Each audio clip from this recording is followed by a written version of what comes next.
श्रीमती दिया कुमारी जी, डॉक्टर प्रेमचंद बैरवा जी, माननीय मंत्री श्री जोराराम कुमावत जी,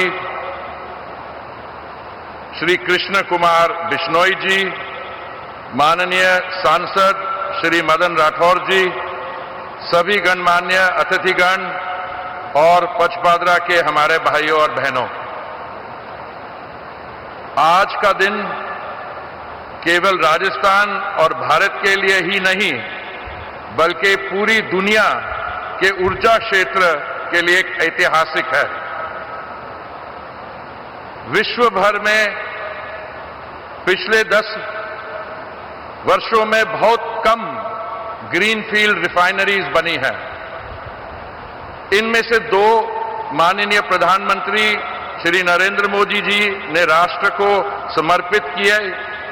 2016 में IOCL की पारादीप रिफाइनरी और आज यहां पचपादरा में HRRL रिफाइनरी जो कि HPCL और राजस्थान सरकार का जॉइंट वेंचर है।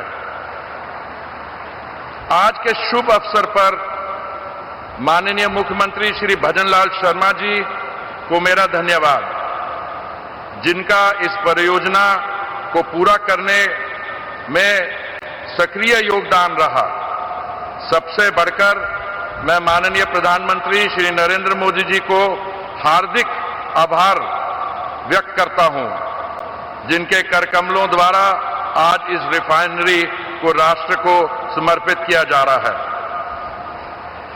इस परियोजना को पूरा करने में काफी चैलेंजेस आए, काफी समस्याओं का सामना करना पड़ा। यहां क्रूड या कच्चा तेल को रिफाइनरी तक पहुंचाने के लिए एक 490 किलोमीटर लंबी मुद्रा से एक डेडिकेटेड पाइपलाइन बिछाई। मंगला तेल क्षेत्र से एक 75 किलोमीटर की लोकल क्रूड पाइपलाइन बनाई गई। पानी के लिए 230 किलोमीटर लंबी एक अलग पाइपलाइन द्वारा नचना जलाशय से पानी लाने की व्यवस्था की। माननीय प्रधानमंत्री जी, आपका स्पष्ट संकल्प था कि थार क्षेत्र को देश के विकास की मुख्य धारा से जोड़ा जाए, यहां लाई जाए। ये परियोजना सितंबर 2013 में इस परियोजना की शुरुआत हुई। अप्रैल 2017 से तत्कालीन राज्य सरकार के साथ MOU पर हस्ताक्षर हुआ, लेकिन 2018 से 2023 तक राजस्थान की उस समय की कांग्रेस सरकार के 5 सालों के दौरान ये परियोजना अटकी रही। जो इक्विटी कंट्रीब्यूशन आनी थी राजस्थान सरकार की तरफ से वो नहीं आई। अप्रूवल्स लेने में देरी हुई। दिसंबर 2023 में जब प्रदेश में फिर से भाजपा की सरकार बनी, तब ये हालत बदली और ये परियोजना पूरी गति से आगे बढ़ी। माननीय प्रधानमंत्री जी, ये 9 million metric tonne per annum की greenfield refinery cum petrochemical complex, जिसमें 2.5 million metric tonne per annum petrochemical भी बनाने की क्षमता है। जब भी हम विश्व भर में रिफाइनरीज की बात करते हैं तो उनकी जो टेक्नोलॉजी है उसको 1 से 20 तक ग्रेड किया जाता है और इस कॉम्प्लेक्स की नेल्सन कॉम्प्लेक्सिटी इंडेक्स 17 पे है, जिसका मतलब यह है कि विश्व भर में ये टॉप 25% रिफाइनरीज में टेक्नोलॉजी में आएगी। ये रिफाइनरी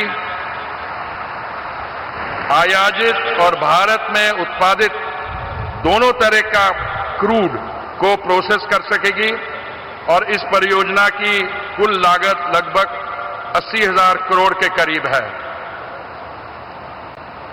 ये ऑयल रिफाइनरी राजस्थान के लिए एक साधारण प्रोजेक्ट नहीं है। इससे इस क्षेत्र में नए रोजगार के अवसर उत्पन्न होंगे, जन साधारण के जीवन में समृद्धि आएगी और कई आर्थिक वाणिज्यिक क्षेत्रों में भारत की आत्मनिर्भरता बढ़ेगी। माननीय प्रधानमंत्री जी,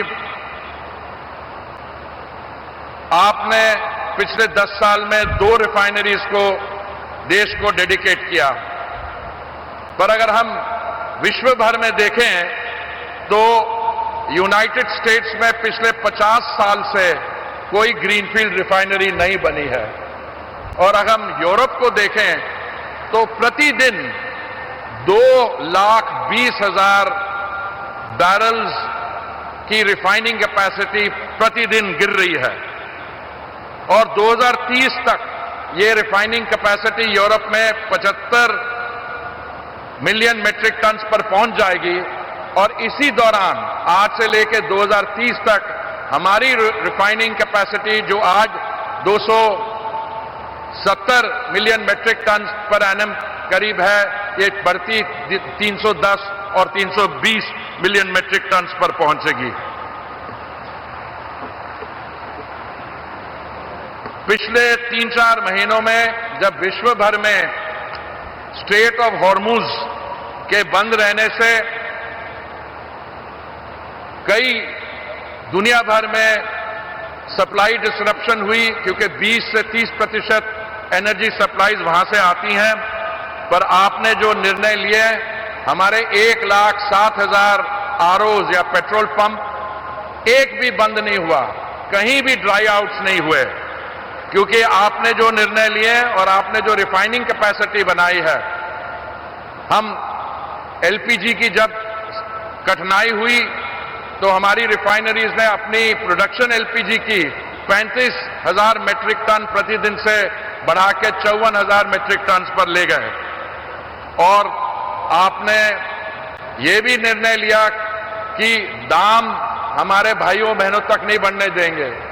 पिछले 4 साल में पेट्रोल और डीजल के दाम कम हुए हैं, क्योंकि 3 अफसर नवंबर 2021 में, मई 2022 में और अभी 10 मार्च 2026 आपने केंद्र जो एक्साइज ड्यूटी लगाती है उसको 10 रुपए लीटर पेट्रोल और 10 रुपए लीटर डीजल पे कम किया। दुनिया भर में क्रूड के दाम $70 से बढ़ के 120 गए। कई जगह में 40 से 50% पेट्रोल पंप पे दाम बढ़े, पर आपने ये हमारे जो कंज्यूमर है भाई और बहनों, उनको ये इसका सामना नहीं करना पड़ा। ये ऑयल रिफाइनरी राजस्थान के लिए साधारण नहीं है। जैसे मैंने कहा, इससे इकोनॉमिक डेवलपमेंट बढ़ेगी। हमारा ये अनुभव रहा है, ये हमारी 24वीं रिफाइनरी है। जहां पे भी हमारी रिफाइनरीज लगी हैं वहां पे की इकोनॉमिक डेवलपमेंट बहुत गति से बढ़ी है। आज सब हम इस अत्याधुनिक रिफाइनरी का राष्ट्र को समर्पण कर रहे हैं। इस एक आत्मनिर्भर भारत की ओर एक बड़ा कदम बढ़ रहा है। ये रिफाइनरी केवल एक